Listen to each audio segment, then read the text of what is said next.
परिचय। अर्चिता, क्या तुम्हें पता है कि जब हम किसी पौधे का निरीक्षण करते हैं तब हम देखते हैं कि प्रत्येक पौधे में जड़, तना और पत्तियां पाई जाती हैं। पौधे में पुष्प और फल भी होते हैं। हाँ, जड़ों के गुण, उनके प्रकार, रूपांतरण और उनके कार्यों के विषय में हम पहले ही चर्चा कर चुके हैं। अब हम तने के विषय में अध्ययन करेंगे।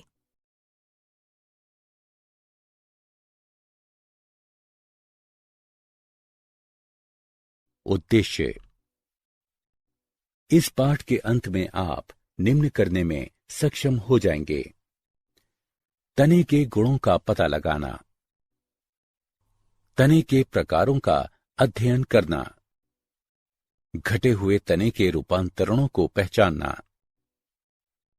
तने के भूमिगत रूपांतरणों का पता लगाना, भूपृष्ठीय तने के रूपांतरणों का अध्ययन करना, वायवीय तने के रूपांतरणों का अध्ययन करना, तने के विशिष्ट रूपांतरणों का अध्ययन करना और तने के कार्यों को समझना।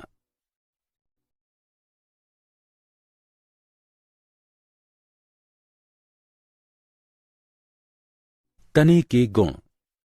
तना अक्ष का बढ़ता हुआ भाग है जो शाखाएं, पत्तियां, पुष्प तथा फलों को धारण करता है। जब तना शैशव अवस्था में होता है तब वो प्रायः हरा होता है तथा बाद में वो काष्ठीय तथा गहरा भूरा हो जाता है।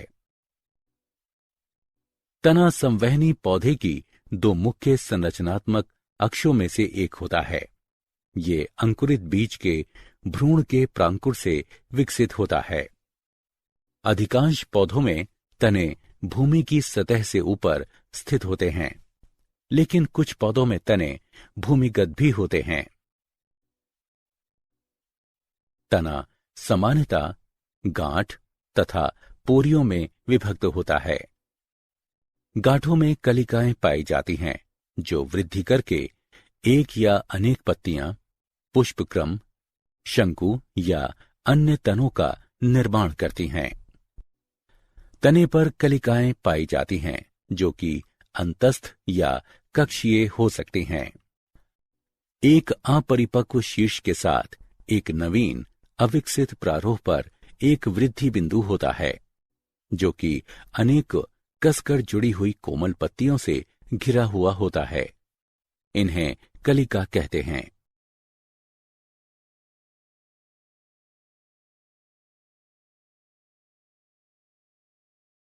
तने का शाखा विन्यास।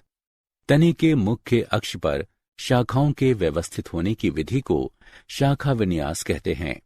मुख्य रूप से शाखा विन्यास दो प्रकार का होता है: पार्श्वीय शाखा विन्यास और द्विभाजी शाखा विन्यास।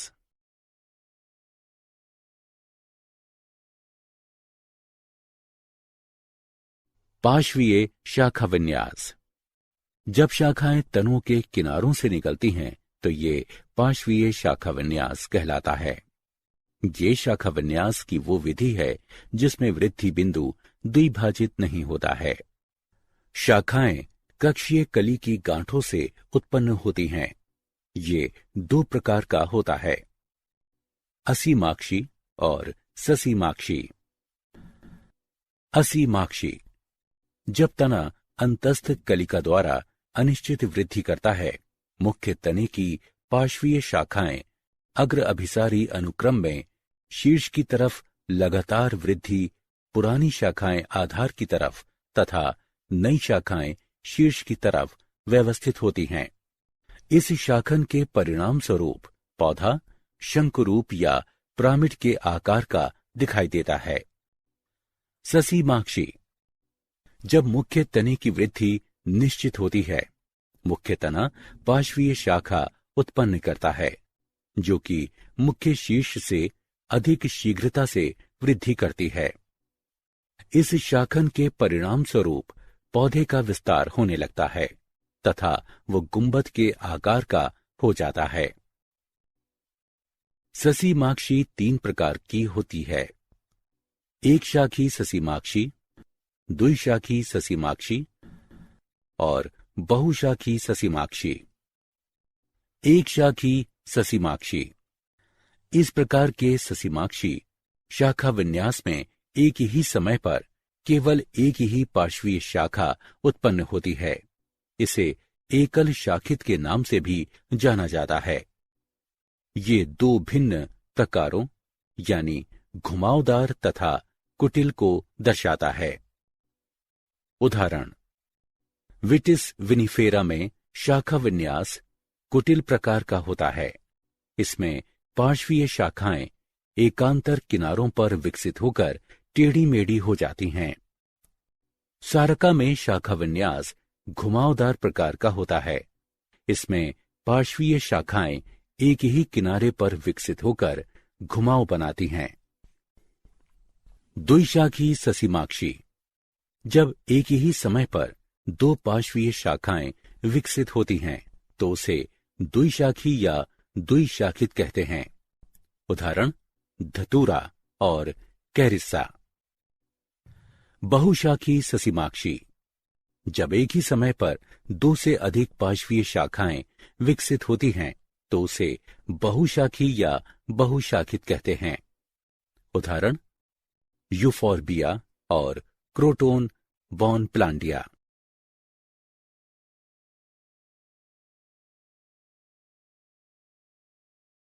द्विभाजी शाखा विन्यास।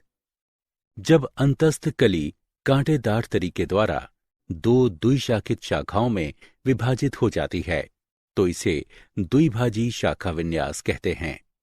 ये सामान्यतः अपुष्पियों तथा कुछ आवृत बीजी इनमें पाया जाता है, जैसे पाइन यानी पेंडेनस, क्लिनोगाइन यानी डिकोटोमा इत्यादि।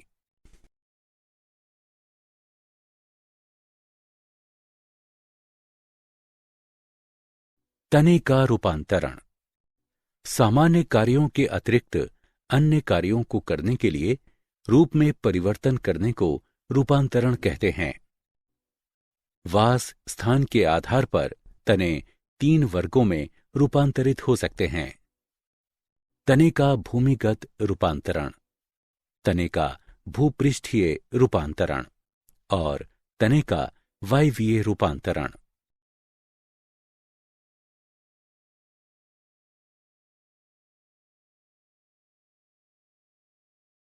तने का भूमिगत रूपांतरण। भूमिगत तने भूमि की सतह के नीचे स्थित होने के कारण स्वयं को मौसम की प्रतिकूल परिस्थितियों तथा जंतुओं के आक्रमण से बचाते हैं तथा ये संचित भोजन के लिए भंडार गृहों की भांति तथा कायिक प्रवर्धन में सहायक हैं। इनके तने प्रकृति में भेद, गांठ तथा पोरियों की उपस्थिति, गांठों पर शल्क पत्रों की उपस्थिति, शल्क पत्र के कक्षों में कक्षीय कलिकाओं तथा एक अंतस्थ कलिका की उपस्थिति के द्वारा ज्ञात किया जा सकता है। भूमिगत तने 4 प्रकार के होते हैं: प्रकंद, कंद, शल्ककंद तथा कौर्म। प्रकंद। प्रकंद एक मोटा क्षैतिज वृद्धि वाला तना है जो सामान्यतः खाद्य पदार्थ को संचित करता है। इसमें गांठ, पोरियां, शल्कपत्र, कक्षीय कलिकाएं, अपस्थानिक जड़ें तथा एक अंतस्थ कलिका पाई जाती हैं। कक्षीय कलिकाओं को ढकने वाले शल्कपत्र तने के गांठ बिंदु से निकलते हुए दिखाई देते हैं। जड़ें प्रकंद की निचली सतह से विकसित होती हैं। उदाहरण, अदरक और हल्दी। कंद। कंद भूमिगत शाखा का एक फूला हुआ सिरा है जो कि निचली पत्ती के कक्ष से उत्पन्न होता है और मृदा में बाहर की तरफ क्षैतिज वृद्धि करता है। खाद्य सामग्री यानी स्टार्च के निक्षेपण के कारण प्रत्येक कंद अनियमित आकृति का हो जाता है। प्रत्येक कंद की सतह पर पत्तियों के अनेक निशान दिखाई देते हैं। पत्तियों के ये निशान गिरे हुए शल्क पत्रों की छाप होते हैं। प्रत्येक पत्ती का ये निशान एक कक्षीय कलिका को घेरता है। कक्षीय कलिका के साथ पत्ती के निशान को आंख कहते हैं।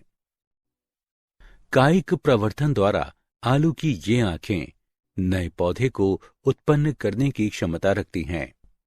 उदाहरण आलू। शल्ककंद यानी बल्ब। शल्ककंद में तना घट जाता है तथा छोटे चक्र सा दिखता है।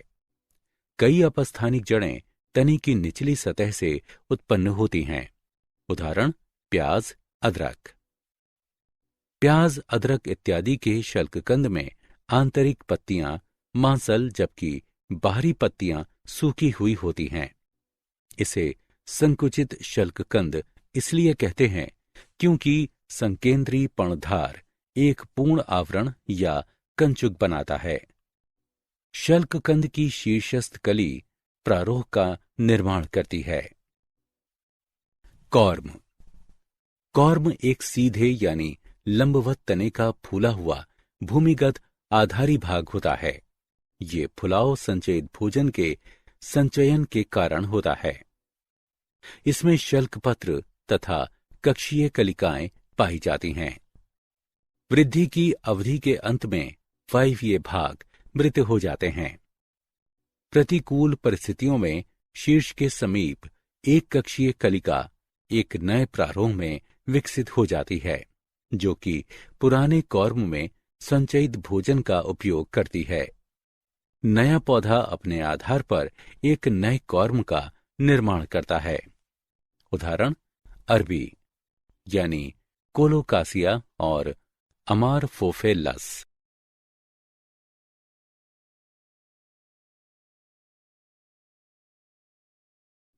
तने का भूपृष्ठीय रूपांतरण। कुछ पौधों में कायिक जनन के लिए भूपृष्ठीय तने रूपांतरित हो जाते हैं। भूपृष्ठीय रूपांतरण निम्न प्रकार के होते हैं: ऊपरी भूस्तरी, भूस्तरी, चूषक तथा भूस्तरिका यानी ऑफसेट। ऊपरी भूस्तरी। ऊपरी भूस्तरी पार्श्वीय शाखा के रूप में तने के आधार से उत्पन्न होता है तथा मृदा की सतह पर फैलता है। ये गांठ तथा पोरियां विकसित करता है। प्रत्येक गांठ पर ऊपरी भूस्तरी नीचे जड़ तथा ऊपर पत्तियां उत्पन्न करता है।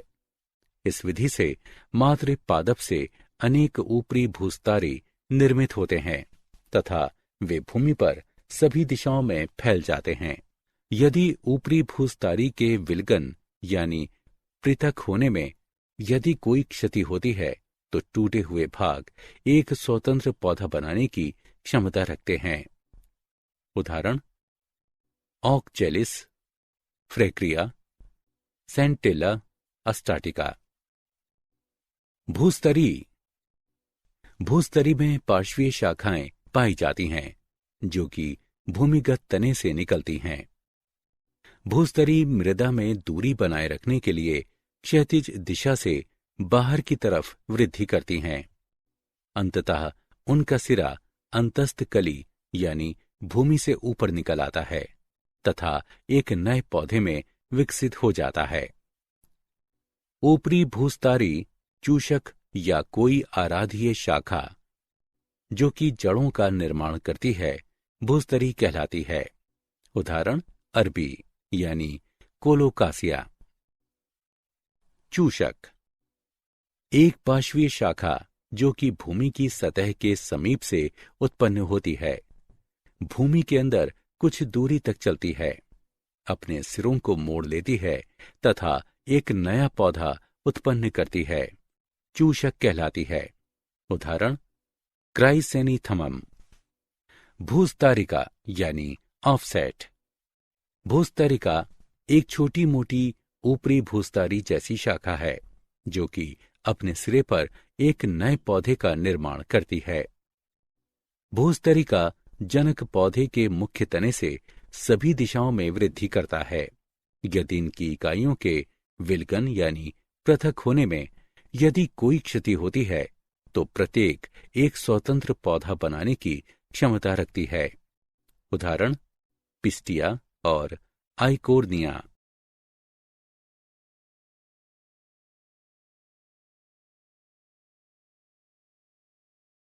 तने का वायवीय रूपांतरण।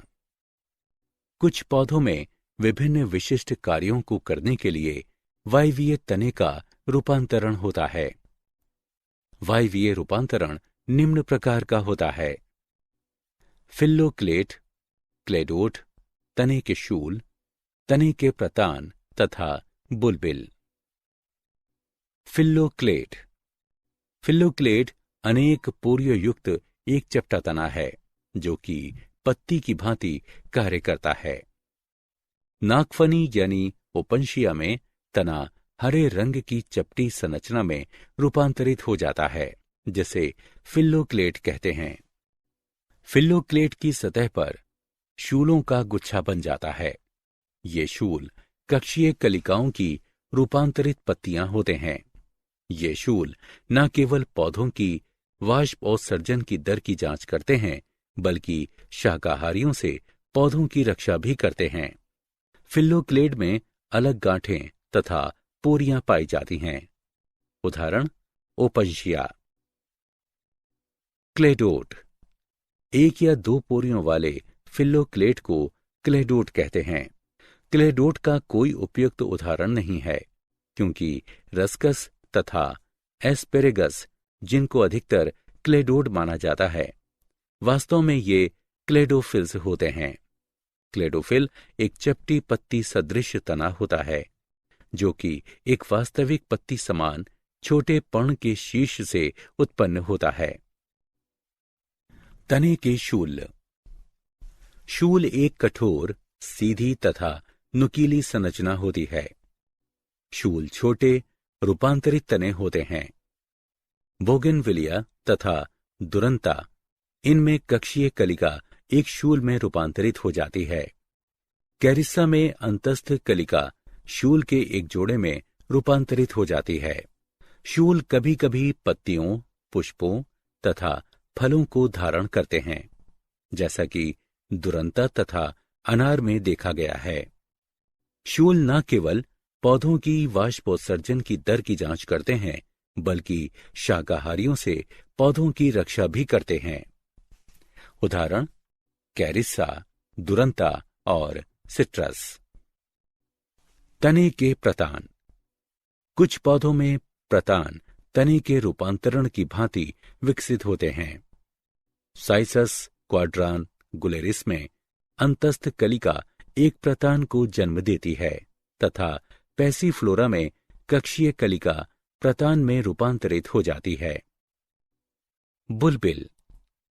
बुलबिल एक विशिष्ट बहुकोशिकीय पादप शरीर है, जो कि जनन के लिए आवश्यक होती है। अगैव में पुष्प कलिकाएं बुलबिल में रूपांतरित हो जाती हैं। ये बुलबिल पृथक होकर मृदा के संपर्क में आ जाती हैं तथा एक नए पौधे के रूप में विकसित हो जाती हैं। डायोस्कोरिया में कक्षीय कलिका बुलबिल में विकसित हो जाती हैं। ये बुलबिल मातृ पादप से पृथक होकर एक नए स्वतंत्र पौधे के रूप में वृद्धि करता है।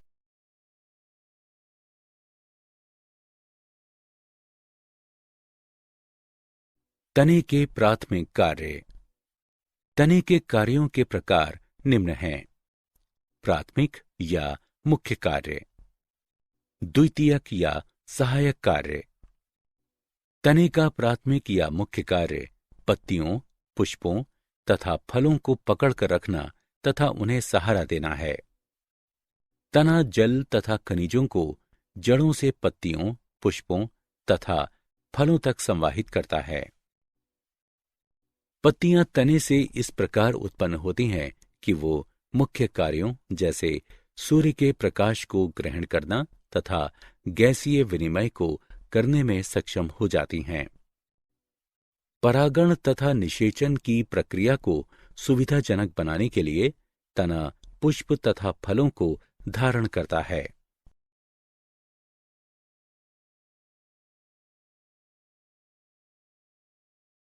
तने के द्वितीयक कार्य: सहनशीलता बढ़ाना। जिंजीबर, कुरकुमा तथा डायोप्टेरिस में भूमिगत तने पौधों को प्रतिकूल परिस्थितियों पर काबू पाने में सहायता करते हैं। भोजन का संचयन। भोजन मृदूतक यानी पेरेन्काइमा कोशिकाओं तथा भूमिगत तनों जैसे सोलेनम ट्यूब्रोसम, अरबी यानी कोलोकासिया और अदरक में संचित होता है। आरोहक की भांति तने प्रतान, हुक, कांटे आदि में रूपांतरित हो जाते हैं, जैसे कि पैसिफ्लोरा, बोगेनविलिया तथा विटिस फिनिफेरा में।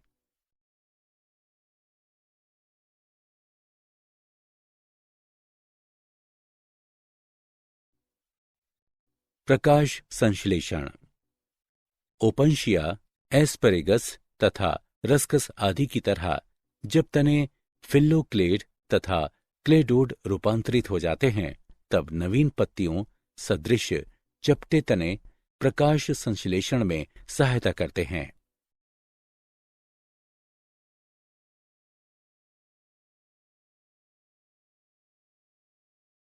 तने के द्वितीयक कार्य यानी कायिक प्रवर्धन।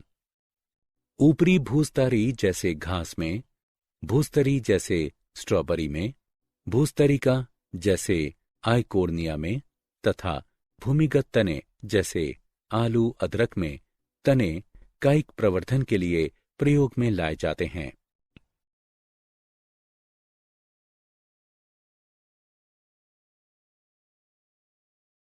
तने के द्वितीयक कार्य। चढ़ने से सुरक्षा करना। विकसित कांटों द्वारा तने पौधों को चढ़ने से बचाते हैं।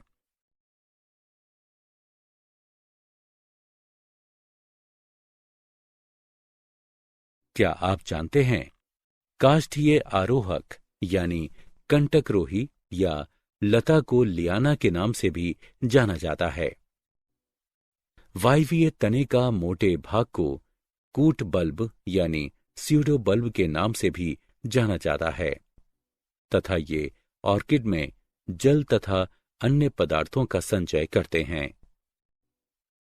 केले में अंतःभूस्तारी चूषकों को सोड अंतःभूस्तारी चूषकों के नाम से भी जाना जाता है।